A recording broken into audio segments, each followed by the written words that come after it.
Assalamualaikum warahmatullahi wabarakatuh. Selamat siang Mitra RKS dimanapun Anda berada.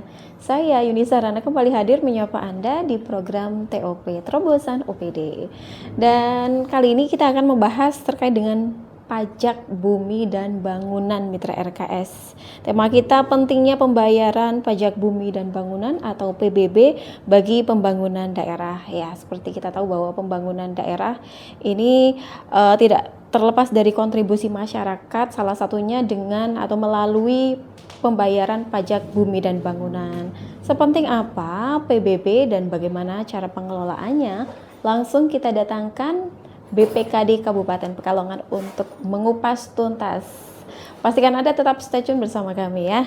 Dan di sini sudah hadir Kepala BPKD Kabupaten Pekalongan, Bapak Edi Herjanto, SOS MAP. Selamat siang Bapak. Selamat siang. Sehat ya Pak ya? Siang. Alhamdulillah akhirnya kita ketemu nih Pak. Di tengah kesibukan Bapak yang luar biasa padat bisa menyempatkan bergabung bersama kami. Terima kasih ya Pak ya. Ya, sama-sama kita. Iya.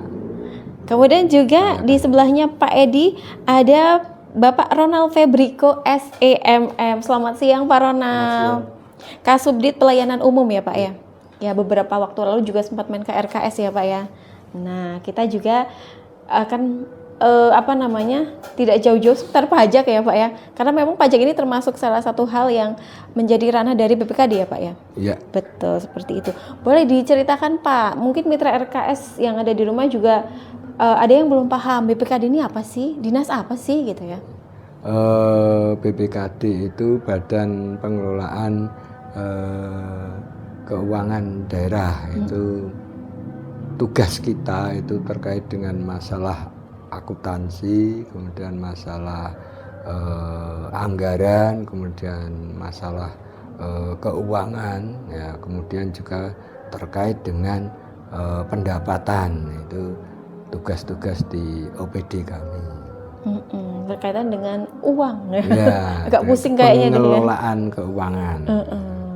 Aduh kayaknya kalau saya tugas di sana agak pusing ya, uang terus yang dipikirkan ya Pak. Tidak. Mudah-mudahan Bapak diberikan kesehatan terus ya Pak ya. Amin. Karena amin. ini tidak mudah pastinya. Kalau Pak Edi sudah lama di sana Pak di BPKD? Baru kurang lebihnya 4 bulan.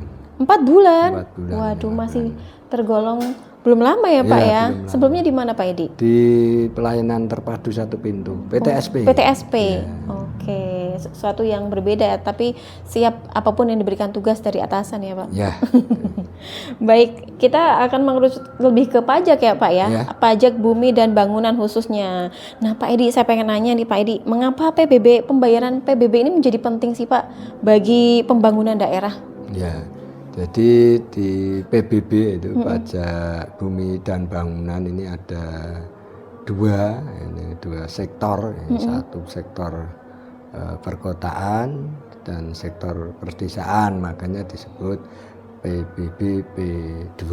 Ini merupakan salah satu pendapatan ya, dalam kategori masuk PAD, pendapatan asli daerah. Ini merupakan salah satu sumbangan. Sumbangannya PBB ini termasuk yang luar biasa, itu termasuk 5 besar lah kontribusinya terhadap pemerintah. Dalam hal ini pajak ini, pajak dan retribusi ini adalah untuk penyelenggaraan pemerintahan, pembangunan dan pelayanan pada masyarakat. Jadi seperti itu untuk PBB ya. PBB ya. Seperti itu. Kemudian ini Pak terkait dengan peran BPKD sendiri dalam mengedukasi masyarakat Pak tentang pentingnya membayar PBB. Kenapa sih harus membayar PBB gitu ya? Ya, kita sering kali melakukan edukasi, literasi kepada masyarakat, kepada aparatur, yaitu agar taat kepada pajak yang menjadi tanggung jawab kita, karena pajak ini, negara ini, pemerintah daerah itu juga bisa melayani masyarakat dengan baik, bisa menyelenggarakan pembangunan dengan baik sesuai dengan kebutuhan atau keinginan masyarakat, itu salah satu sumbernya adalah dari pajak bumi dan bangunan. Jadi kita sering BPKD terutama, tidak hanya BPKD, ada OPD yang lain dibantu juga oleh yang ada di tingkat bawah, itu peranannya cukup sangat-sangat tinggi lah. Yang di kecamatan itu ada tim percepatan penarikan pajak bumi dan bangunan, kemudian desa dengan kekuatan kepala desa dan perangkatnya selaku pemegang GOM. Kemudian ada juga yang berkolaborasi dengan RT yang ada di wilayahnya. Kita memberikan minta bantuan, itu kerjasamanya dengan mereka, termasuk selain edukasi literasi juga dalam rangka penarikannya, penagihan pajak itu.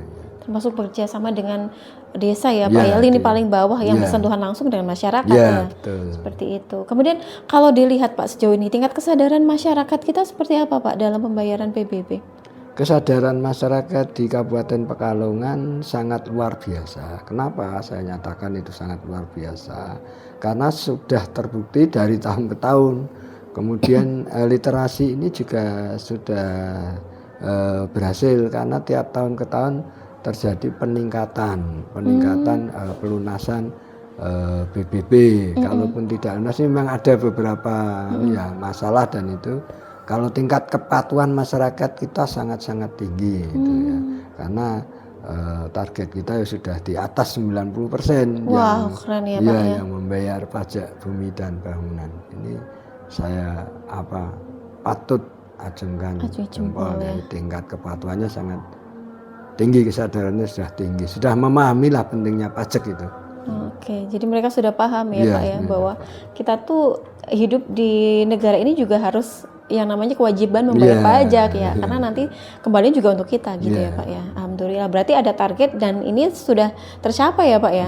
Luar biasa. Kemudian Pak, pastikan walaupun target ini tercapai ya Pak, tapi ada beberapa orang juga yang mohon maaf membandel, apa sih ini pajak, males gitu ya.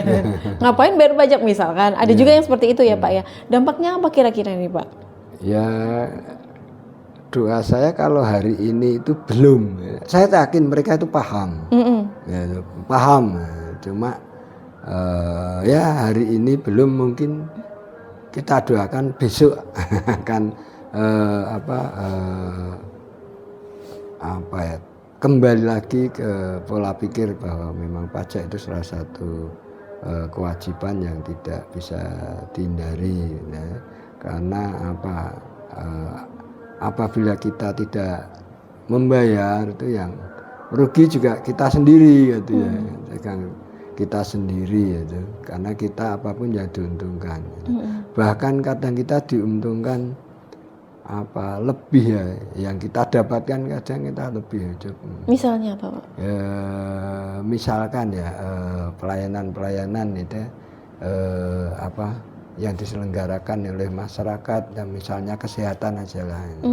Kesehatan apa yang kita keluarkan kadang yang kita dapatkan kan lebih ya. Kalau kita kena penyakit yang luar biasa itu kan itu kan salah satu bayar BPJS kan gitu ya. Kemudian gedungnya kan gitu ya, pajak itu kan untuk fasilitasnya kan gitu ya, atasnya harus lebih baik. Kemudian fasilitas lain seperti meskipun masih banyak kekurangan ya, seperti fasilitas kesehatan, jalan itu, terutama jalan itu kan kontribusinya sangat besar ya. Meskipun saat ini kondisi habis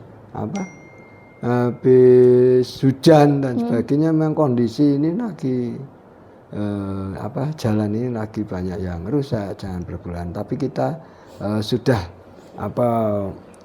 melakukan action beberapa jalan yang sudah kita perbaiki. Kini kita perubahan anggaran, yuk kita tambah lagi untuk perbaikan jalan. Itu salah satu Kalau kita tidak membayar kan berpengaruh ya, tidak membayar kewajiban akhirnya berpengaruh terhadap pembangunan, terhadap pelayanan kepada masyarakat, pelayanan masyarakat ya pendidikan, ya kesehatan dan sebagainya. Kemudian ini Pak, bagaimana sih caranya Pak untuk meningkatkan kepatuhan mereka Pak? Meskipun kan tadi disampaikan di awal bahwa alhamdulillah di Kabupaten Pekalongan sendiri targetnya atau kesadaran masyarakat sudah tinggi. Tapi juga ada beberapa yang menyisakan orang-orang yang masih abai gitu ya Pak. Bagaimana nih Pak untuk meningkatkan kepatuhan? Ya, jadi meningkatkan kepatuhan Strateginya. Strategi kita satu, selain kita terus-menerus melakukan literasi kepada masyarakat, kita juga menyampaikan di iklan-iklan, di jalan ajakan untuk membayar pajak bumi dan bangunan. Kita juga memberikan kebijakan bagi masyarakat. Di tahun 2026 ini kebijakan yang akan kita berikan dan masih kita rumuskan ya, masih kita rancang. Salah satunya kita akan membebaskan denda, membebaskan mereka yang masih punya piutang terhadap pajak bumi dan bangunan yang belum membayar kemarin, punya tunggakan di belakang sampai 3 tahun. Kita bebaskan denda. Nah, kita bebaskan denda itu biar tidak ada Mary yang lain bagi yang rajin kok tidak kan gitu ya. Rugi dong gitu. Iya, makanya tetap kita kebijakannya hanya masalah dendanya saja, tapi tetap harus membayar dengan harapan mungkin kondisi waktu itu tidak membayar kan, mungkin kondisi ekonominya mungkin kurang baik atau banyak kebutuhan kan gitulah. Ini kita berikan kebijakan bebas denda. Gitu. Berarti ini ada ketentuannya Pak untuk pembebasan denda ini yang nunggak berapa lama Pak? Sekitar kita 3 tahun. 3 tahun. Ya, tapi dengan catatan mereka membayar pokoknya ya Pak, berarti ya. Dendanya.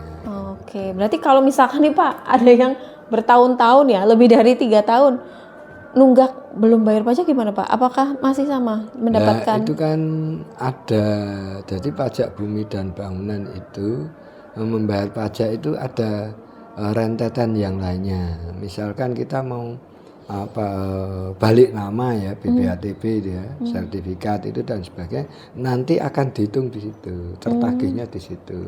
Tidak serta-merta itu diabaikan kok. Prosesi misalnya yang baik mana dijual dan sebagainya kok itu tetap itu terutang. Kalau itu tidak seperti itu nanti kita tidak adil dong antara satu dengan yang lainnya kan. Seperti itu ya. Jadi ini sampai kapan Pak untuk pembebasan itu? Ini sampai mulai bulan ke tahun ini ya 2026. 2026 sampai akhir nanti Pak? Iya, sampai akhir tahun 2026. Kemudian ya 2007 yang akan datang mungkin kebijakannya lain. Gak tahu juga ya Pak. Ya. Berarti ini strategi masih kita pikirkan. Jadi mumpung ini masih ya Pak ya. Yeah. Dimanfaatkan ya mitra RKS kan pembayaran pajak juga bisa dilakukan di beberapa ini ya Pak ya, bisa langsung ke desa atau mungkin lewat e-commerce ya. Sekarang kan sudah banyak kemudahan ya. Jadi bukan alasan ya. Misalkan orang sibuk, aduh Mas aku maksudnya ke kelurahan gitu ya, kan masih bisa juga lewat misalkan apa tuh namanya lewat Shopee bisa, ya Pak ya, Shopee bisa, Dana bisa, ke kantor pos juga bisa ya Pak? Ya, Alfamart juga bisa, Indomaret juga. Di pembelanjaan ATM juga bisa, barcode juga bisa. Oh gitu ya, yang penting ada duitnya saja yang buat bayar maksudnya ya. Kemudian ini Pak, seberapa besar sih Pak kontribusi PBB terhadap pendapatan asli daerah yang dikelola BPKD sendiri? Ya kalau kita lihat ini jumlah target PAD kita, PAD kita ini tahun 2025 di sekitar angka 600 miliar ya.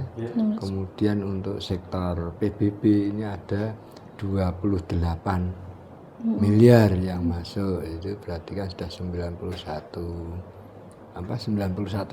ya. Ini sangat luar biasa. Kemudian kalau dari sisi anggaran untuk penyelenggaraan pemerintahan, pembangunan dan sebagainya, kita itu ya masih tinggi yang dari sektor yang lain lah.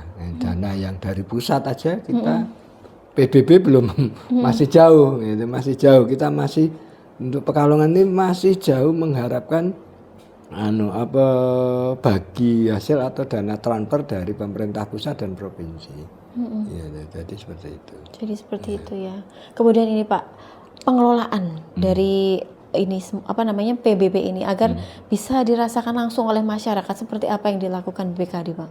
Jadi BKD itu hanya salah satu OPD yang punya tugas menagih, mengumpul, dan itu dimasukkan ke dalam perbankan, nanti masuk kas daerah.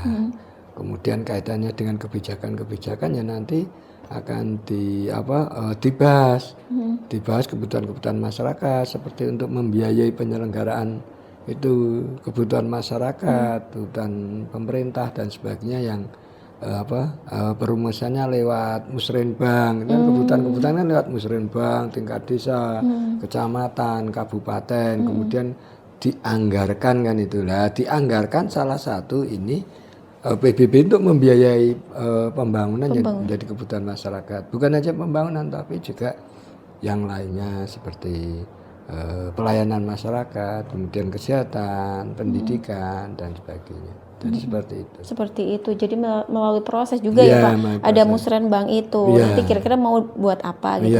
Kemudian kalau sejauh ini apa Pak contohnya pembangunan maupun pelayanan yang memang bersumber dari PBB itu? Kalau di Pekalongan. Iya, banyak. Itu misalkan jalan.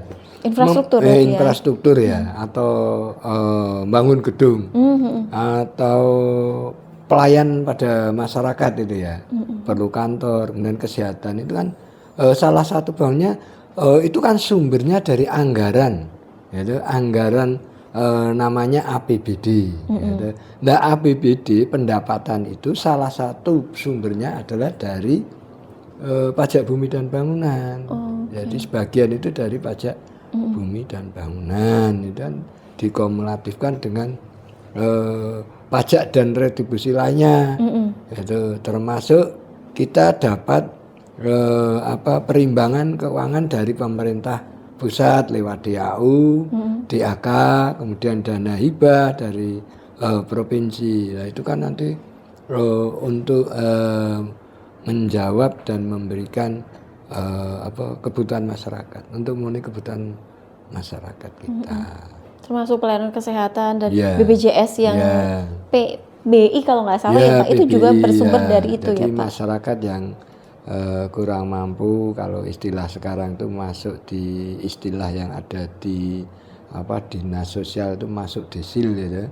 Desil 1 sampai desil 4 itu kan mestinya dapat pelayanan gratis melalui BPJS. Kemudian mereka yang mampu ya diharapkan bisa BPJS mandiri. Kan seperti itu. Iya, jadi saling tolong menolong ibaratnya ya Pak, kayak gotong royong gitu. Kemudian ini Pak, bagaimana nih Pak hubungan antara peningkatan pembayaran PBB dengan percepatan pembangunan khususnya di Kabupaten Pekalongan? Ya semakin cepat masuk itu kan dikelola, jadi semakin cepat anggaran yang masuk, semakin cepat kita bisa memenuhi kebutuhan anggaran kita. Jadi kita itu pendapatan itu bisa dirilis tiap detik. Jadi kita dilihat di komputer itu kita sudah tahu ya Pak. Sudah bisa, kita sudah digitalisasi. Masyarakat juga bisa melihat lewat aplikasi itu bisa mengetahui apakah saya itu sudah bayar pajak atau belum, sudah sampai atau belum itu. Dengan memasukkan nomor yang ada, nomor yang di PBB itu ada nomornya. Ya, nomor objek pajak kita masukkan di situ, namanya siapa nanti bisa keluar. Ketahuan ya Pak? Iya, ketahuan. Iya, sekarang memang serba mudah ya Pak ya. Jadi misalkan nih ada anak yang udah dibayarkan belum mulai pajaknya sudah, padahal mohon maaf ya misalnya anaknya buat jajan ternyata belum. Nah, orang tua sekarang bisa mengecek langsung ya Pak. Oh gitu. Jadi Termasuk piutangnya juga ada. oh ketahuan juga Pak? Iya. Selain itu di orang itu kalau namanya lembaran pajak PBB itu ya, namanya kalau orang desa atau Tupi ya orang Pak? tupi ya. Saya sering dengar Ya soalnya. itu tupinya mana? Itu juga tertera. Oh, Jadi tertera di situ kalau itu dipungut oleh siapa itu ya, belum tidak disetorkan itu akan tertagih di situ. Jadi akan oh ternyata aku sudah bayar, kok di sini kok masih ada utangnya. Di situ ada di bawahnya itu ada penjelasan tahun sekian berapa gitu ada. oh ada ya Pak ya. Iya, jadi bisa ngontrol sebenarnya masyarakat itu. Jadi transparan ya Iya, Pak ya. cuma kan orang biasanya datang bayar Bayar lah. tanpa ngecek ya. Saking taatnya lah gitu. Tapi kadang kita tidak mengecek gitu. Mengecek. Gimana tuh Pak Ronald cara mengeceknya? Kita bisa pakai simbol PBB, ada aplikasinya juga. Oh ada aplikasinya ya Bisa, Pak? ataupun kalau sekarang lebih mudah sterilisasi itu kalau pakai banking tinggal masukkan knob-nya aja. Oh tinggal masukkan di input nomornya. Udah knob-nya masuk udah keluar semua. Oh bisa dari HP kita sendiri ya? Bisa. Ya kan Bapak tadi bilang kan cukup masukkan knob aja sudah langsung otomatis sudah terintegrasi. Oh mau bank apapun ya Pak ya? Bisa ya. Langsung di input aja nanti ketahuan ya. Oh seperti itu. Ternyata kita masyarakat juga dimudahkan dengan adanya aplikasi Simple ya Pak. Ya Tadi. simple. Simple itu juga bisa mengecek di situ. Tinggal di download aja di Play Store ya Pak. Play Store bisa. Jadi Anda bisa melihat oh ternyata aku belum bayar pajak misalkan. Nah langsung aja bisa bayarkan lewat M-Banking juga bisa atau mungkin bisa ke Indomaret, Alfamart ya Pak. Kanal-kanal. Terserah Anda mau bayarnya di mana. Yang penting bawa uangnya saja. Baik Pak, saya ke Pak Edi lagi Pak. Terkait dengan tantangan, pasti setiap hal punya tantangan masing-masing ya Pak ya. Apalagi mengurus pajak ya, berkaitan dengan banyak orang ya Pak ya. Tantangan terbesar BPKD sendiri Pak dalam mengoptimalkan penerimaan PBB untuk pembangunan di Kabupaten Pekalongan seperti apa Pak? Ya tantangan itu pasti ada ya. Selain kita satu di BPKD dan SDM-nya butuh banyak. Kita kan juga bukan hanya di lingkup personil BPKD, kita juga kerjasama dengan OPD lain kaitannya pendapatan ya, kemudian PBB juga dengan kecamatan, dengan desa itu mengelola orang itu kan tidak mudah, gampang, tidak serta merta itu kita harus meyakinkan kepada mereka, kita harus memotivasi kepada mereka bahwa ini adalah kepentingan kepentingan pemerintah daerah untuk kemajuan. Kemudian juga harus kita jaga integritas mereka ya, bukan hanya integritas secara moral saja, bukan hanya masalah mental yang baik saja, tapi kan juga perlu pemahaman yang lain. Kemudian kita juga tantangannya pengawasan, kita harus memberikan pengawasan yang ketat pada mereka ya. Selain itu kita kan juga memberikan penghargaan pada mereka. Jadi bukan hanya kita juga harus memberikan punishment-nya juga, reward ya kita berikan. Kalau punishment-nya seperti apa Pak?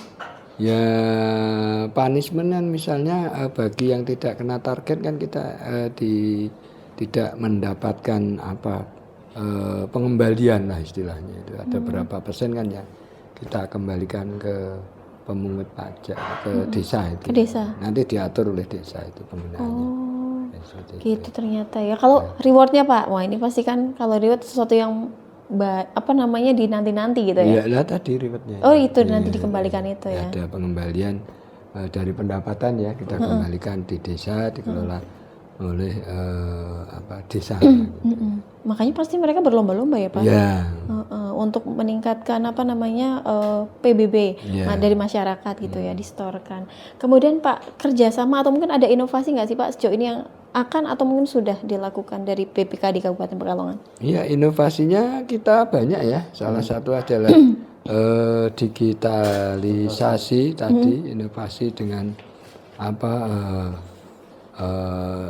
dengan aplikasi simpel tadi kita bisa mengetahui, bisa mengecek langsung yaitu berapa pajak kita sudah dibayar bahwa storan kita sudah sampai atau belum. Nah, jadi seperti itu. Aplikasi kita memberikan kemudahan-kemudahan termasuk tadi kemudahan dalam pembayaran itu. Jadi lewat berbagai teknologi yaitu ada yang bisa m-banking, bisa lewat tempat tadi sampaikan kanal-kanal tertentu seperti di tempat pembelanjaan, kemudian di ATM kan itu sebenarnya itu ada inovasi-inovasi yang kita ciptakan, kita berikan kemudahan. Baik, seperti itu ya. Kemudian ini Pak, untuk memberikan kepercayaan kepada masyarakat, khususnya masyarakat Kabupaten Pekalongan terkait dengan transparansi pengelolaan dana PBB ini seperti apa Pak? Kalau pengelolaannya kita sangat transparan karena itu kita tidak menerima cashless ya, tidak menerima, kita harus transfer dan transfer itu langsung ke kas daerah. Oh iya ya. Jadi kita tidak menerima ya. Jadi tidak bisa uang itu begitu distorkan langsung sampai ke sana. Jadi masyarakat ini juga bisa tahu ya Pak bisa dicek aja. Oh aku misalnya ada yang narik lewat petugas atau apa itu kalau itu dicek itu bisa lewat HP. Misalnya nomor objek pajak saya sekian itu. Masukkan di situ nanti keluar. Oh, saya sudah bayar uang saya itu dah. Atau sebaiknya bisa dilakukan sendiri secara mandiri kan itu. Kita bayar langsung di situ lewat m-banking. Dan itu pengelolaannya juga transparan, itu langsung masuk ke kas daerah. Iya, jadi kan kadang ada orang ini jangan-jangan gitu ya Pak, banyak seuzonnya. Kita menghargai mereka yang berpikir apalagi negatif. Mengeluarkan uang. Ya mesti ada orang yang berpikir negatif, tapi kalau saya nggak berpikir ke situ karena apa? Kita sudah lakukan seperti itu. Gitu. Ada transparansi pengelolaannya ya. Kan desa pun sudah bisa nyetak bukti lunas. Iya. Bisa tinggal minta kalau orang minta, aku mau minta bukti lunas. Ya, bisa Printkan ya Pak. Iya. Jadi semuanya mudah sudah. Tapi Pak, dengan banyaknya kemudahan yang diberikan ini ya Pak, lewat desa bisa, lewat aplikasi bisa dan sebagainya. Kebanyakan di Kabupaten Pekalongan sendiri masyarakatnya masih manual ke desa atau seperti apa Pak? Banyak yang manual yang ke desa lewat ada yang lewat didominasi RT, apa Pak? ada masyarakat perangkat desa.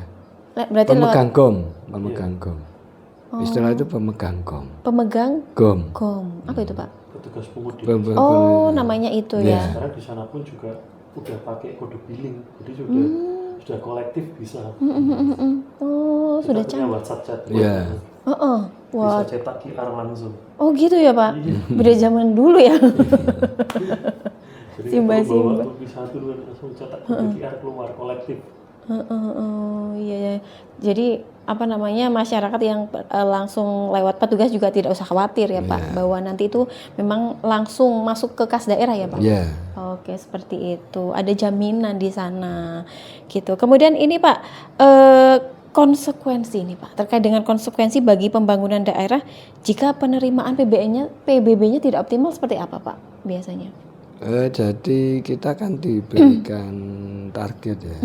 Jadi misalkan target itu tidak terpenuhi ya kita terus terang ya bagaimana bisa memberikan pembangunan kita bangun ya kalau itu tidak ada uang masuk kita membangun dengan apa kan gitu. Betul juga. Kalau yang masuk kecil untuk otomatis ya pembangunan kecil kita harus sadar terhadap itu. Kita mau punya harapan-harapan besar sementara untuk mencapai harapan tidak ada kan gitu. Betul. Ya, jadi ya begitulah. Iya ya. Kita mau misalkan ibaratnya mau bangun rumah tapi nggak ada uang untuk beli semen ya Pak. Ya, Sama aja bohong ya. Iya, itu. Seperti tidak itu. akan optimal juga. Baik, seperti itu. Baik, pertanyaan terakhir nih Pak Edi dan juga Pak Ronald. Pesan untuk masyarakat Kabupaten Pekalongan sendiri yang sedang menyaksikan dan mendengar kita hari ini Pak. Apa? Kenapa sih mereka harus membayar PBB? Jadi membayar PBB itu adalah Tepat waktu ya, Pak, ya? adalah suatu kewajiban, yaitu pada intinya untuk dari kita, untuk kita juga kita nikmati untuk kita. Jadi seperti itu. Seperti itu. Pak Ronald, monggo.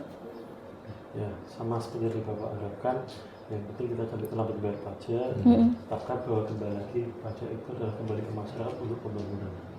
Gitu ya. Terima kasih Pak Edi sudah meluangkan waktunya. Sama-sama. Mudah-mudahan nanti bisa main lagi ya Pak ya. Siap, sama. Nanti menginformasikan terkait dengan PBB di Kabupaten Pekalongan progresnya seperti apa ya. Pak Ronald juga terima kasih Pak sudah menemani Pak Edi dan juga mitra RKS dimanapun Anda berada.